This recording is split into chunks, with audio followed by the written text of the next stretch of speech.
থাকলো ঝোলা চললো ভোলা, এইরকমই কথাই বলে। তো আমাদের ঝোলা রেখে যাচ্ছি না, ঝোলা নিয়েই চললাম দুদিনের ছুটিতে কালিম্পং।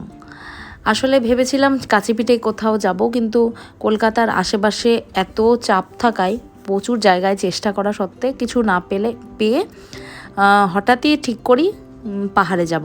এবং কপালে থাকলে যা হয়, ঘোড়া যদি থাকে তোমার কেউ আটকাতে পারবে না। তো সেখানেও কালিম্পংয়েও বুকিং সেভাবে পাচ্ছিলাম না, হঠাৎ একজন ক্যান্সেল হওয়ায় আমরা রুম পেয়ে যাই। তাই বৃহস্পতিবার রাত্রেবেলায় আমরা রওনা দিই। টানা 13 ঘন্টার জার্নি। বেলঘরিয়া থেকে 10:30টায় রওনা দিই। এখন বাজে 12:30 আর আমরা চা খাচ্ছি বেথুয়াতে। আমি হালকা করে লিকার চা করে এনেছিলাম, কারণ সারা রাতের একটা ড্রাইভ। তো আমরা যথারীতি বহরমপুর হয়ে যাব, তাই এখন চা খেয়ে একটু ঘুমটা ছাড়িয়ে নিলাম।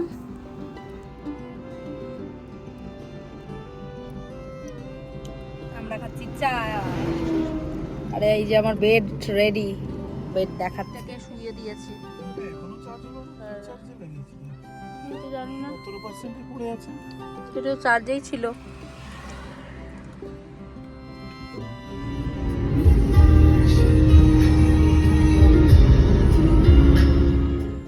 রাত 1:30, আমরা ঢুকছি বাড়ি বোনকে তুলতে। বোন কিরে আয় রে। আর মায়ের গাছের কি ফুল ফুটেছে, দারুণ।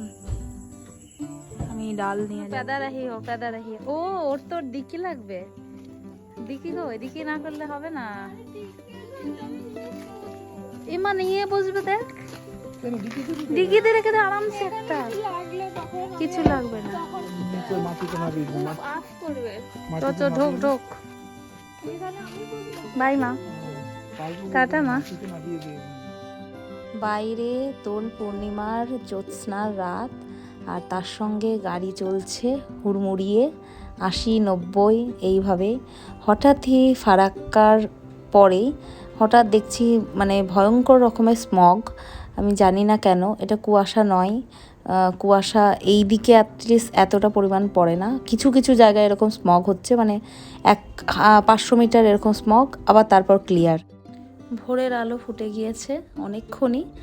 আমরা হালকা করে গাড়ি দাঁড় করিয়ে 5-10 মিনিটের, আমি 10 মিনিট নিয়েছি, ওই 15-20 মিনিটের পাওয়ার ন্যাপ নিয়েছে অনির্বাণ। এটা ইসলামপুর ছাড়িয়ে একদম আমরা দাঁড়াইনি। শিলিগুড়িতে শুধু একটা হালকা করে কেস খেয়েছি, আমাদের পলিউশন ফেল ছিল তাই। গুড মর্নিং ফ্রম সেবক ফরেস্ট ক্রস করে এলাম। সারা রাত ড্রাইভ করেছে অনির্বাণ, আর এখন অলমোস্ট আমরা উঠছি কালিম্পংয়ে। প্রায় 2 ঘন্টা লাগবে। আর এখন বাজে সকাল 10টা। আমরা ব্রেকফাস্ট গাড়িতে সেরে নিয়েছি, বাড়ি থেকে এনেছিলাম ব্রেড, কলা, ডিম। কিছুটা এগিয়েই এই জায়গাটায় দেখলাম সবাই ছবি নিচ্ছে, আর ওয়েদারটাও গরম, রোদ হলেও বেশ হাওয়া দিচ্ছে, তাই সবাই আমরা নেমে পড়লাম গাড়ির থেকে, কিছু ছবি তুললাম। আর এখান থেকে তিস্তাটা দেখতে ভীষণ ভালো লাগছিল আর কি। তো বেশ 8 ঘন্টার মধ্যে ঢুকলাম কালিম্পং। এই যে ওয়েলকাম টু কালিম্পং। তো এই জায়গাটা আমার বরাবরই খুব ভালো লাগে, আর প্রতিবার একই ভিডিও নিই কালিম্পং যাওয়ার রাস্তায়। এই ঋষি রোড মনে হয়, এই রোডটাকে বলে ঋষি রোড। তো ঋষি রোড হয়ে উঠছি, বেশ অনেকটাই বেলা হতে চললো, 11:30 পৌনে 12টার মতো বাজে। আর যদিও পাহাড়ে কোনো টাইমটা মানে কখন কেটে যায় বোঝা যায় না। 12:30 পৌনে 1টার দিকে ঢুকলাম আমাদের এই হোমস্টেতে, এই যে ব্যাম্বু ভ্যালি হোমস্টে পাবং। আমরা পাবংয়েই মানে চারখোলের জাস্ট একটু নিচেই পাবংয়ে একটা হোমস্টেতেই পেয়েছি, মানে আগামী 1-2 দিনের আস্তানা আমাদের। তো এই ঢুকলাম, এত সুন্দর হোমস্টেটা, যেমন দেখেছিলাম ঠিক সেই রকমই ছবির মতো। আর এই যে আমাদের ঘর, দোতলার টপে একদম 1 নম্বর রুমটা। আসলে আমাদের আজকে আস্তে আস্তে একটু লেটই হয়ে গেছে, বেলা অনেকটা গড়িয়ে গেছে, 1:30 বাজে। আর এই হলো আমাদের রুমের সামনে থেকে ভিউ, এত সুন্দর আর তেমনি হাওয়া দিচ্ছে আজকের ওয়েদারটা মানে কনকনে হাওয়া, ঠান্ডা হাওয়া দিচ্ছে। ঠান্ডা যে বেশি কিছু আছে তা নয়, হাওয়ার জন্যই ঠান্ডা লাগছে।